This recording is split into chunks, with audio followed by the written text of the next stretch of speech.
राष्ट्रीय अध्यक्ष आदरणीय लालू यादव जी के द्वारा 2 माह पूर्व ही अवध बिहारी चौधरी जी को अति उत्साही कार्यकर्ता, कुछ अति उत्साही कार्यकर्ता। ऐसा क्या हुआ कि सुबह में जो है वो टिकट लेकर के जो सभी जगह अभिनंदन समारोह हुआ और शाम में जो हुआ वो लिस्ट से नाम गायब कर दिया गया? तो क्या कुछ आश्वासन मिला है क्या फिर पार्टी की तरफ से उनको? सर, कल तक अवध बिहारी चौधरी जी का मैंने घोषणा था कि इसे टिकट मिल जाएगा, लेकिन अभी तक कंफर्म नहीं हुआ। इसके विषय में क्या कहना है? इसमें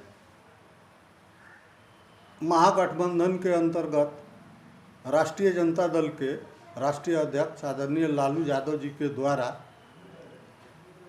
2 माह पूर्व ही अवध बिहारी चौधरी जी को कह दिया गया था कि सिवान लोकसभा चुनाव आपको लड़ना है।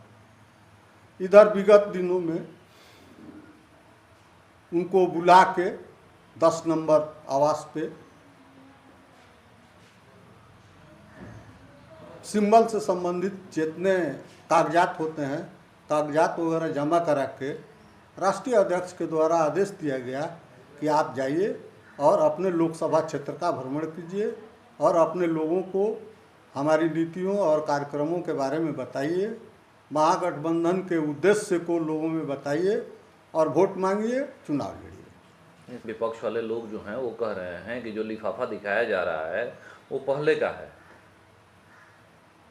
हाँ जी, हाँ, वो उसमें है कि कुछ अति उत्साही कार्यकर्ता विधानसभा वाले सिंबल को उस लिफाफा लेके जो होता है उसको वो लोग सोशल मीडिया पे डाले हुए। अच्छा, इसके बाद जो है जैसे सुबह में अवध बिहारी चौधरी का काफिला निकलता है, पूरे सिवान में भ्रमण करता है और उसके बाद शाम में जो राजद लिस्ट जारी करती है उस लिस्ट से अवध बिहारी चौधरी का नाम गायब कर दिया जाता है। तो इसके बाद जो है वो अवध बिहारी चौधरी का क्या एक्शन होगा सिवान को लेकर के?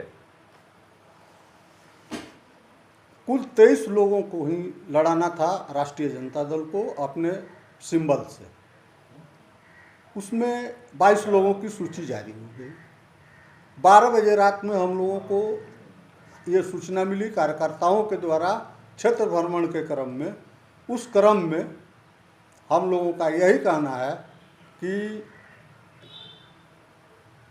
राष्ट्रीय अध्यक्ष आदरणीय लालू जी का जो आदेश होगा, उनके आदेश पे ही क्षेत्र भ्रमण हो रहा है, उनके कहने पे ही पब्लिक के बीच में जाके महागठबंधन के नीतियों सिद्धांतों को बताया जा रहा है और पार्टी का जो आदेश होगा वही अवध बिहारी चौधरी जी करेंगे। हिना साहब का भी चर्चा हो रहा है राजद से टिकट देने का, इस पर वो क्या कहना है? हिना साहब पहले राष्ट्रीय जनता दल में थी। हम लोगों के मित्र साहबुद्दीन साहब की पत्नी मैडम हिना साहब राष्ट्रीय जनता दल के बैनर से 3 बार चुनाव लड़ चुकी हैं। दुर्भाग्यवश तीनों बार उन्हें हार का सामना करना पड़ा है। राष्ट्रीय जनता दल और मैडम हिना साहब के बीच भावनात्मक संबंध है। कुछ निजी कारणों से मैडम हिना साहब अगर नाराज हैं तो इसका लाभ दूसरे लोग उठा रहे हैं। अच्छा, कहा जा रहा है कि हिना साहब के लिए जो है वो राजद जो है वो सीवान पे किसी कैंडिडेट को खड़ा नहीं करेगा, ये भी बात की चर्चा हो रही है। नहीं, अगर अवध बिहारी चौधरी को नहीं प्रमोट यहाँ से टिकट मिलता है तो क्या उनका क्या अगला कदम क्या हो?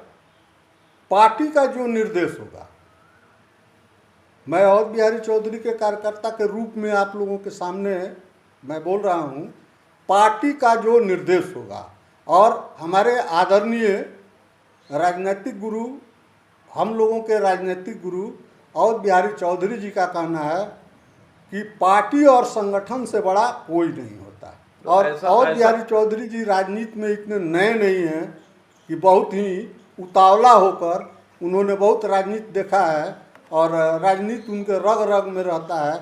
बहुत उतावला होकर बिना किसी दिशा निर्देश के, बिना किसी ठोस योजना के पार्लियामेंट में वोट के लिए जनता के बीच में जाएंगे। तो ऐसा क्या हुआ कि सुबह में जो है वो टिकट लेकर के जो सभी जगह अभिनंदन समारोह हुआ और शाम में जो हुआ वो लिस्ट से नाम गायब कर दिया गया? तो क्या कुछ आश्वासन मिला है क्या फिर पार्टी की तरफ से उनको? स्वाभाविक रूप से हम लोगों के साथी, हम लोगों के कुछ कार्यकर्ता लोग निराश हैं, लेकिन आशान्वित हैं। तो क्या ये निराशा बगावत में बदल सकती है क्या? जी यह निराशा जो है ये बगावत में बदल सकती है क्या नहीं। सीमा से? नहीं, यह निराशा बगावत में नहीं बदलेगी। यह निराशा हम अपने कार्यकर्ताओं को समझाएंगे, हम अपने कार्यकर्ताओं को बताएंगे कि पार्टी का जो आदेश है, पार्टी का जो निर्णय है, उसको फॉलो करेंगे।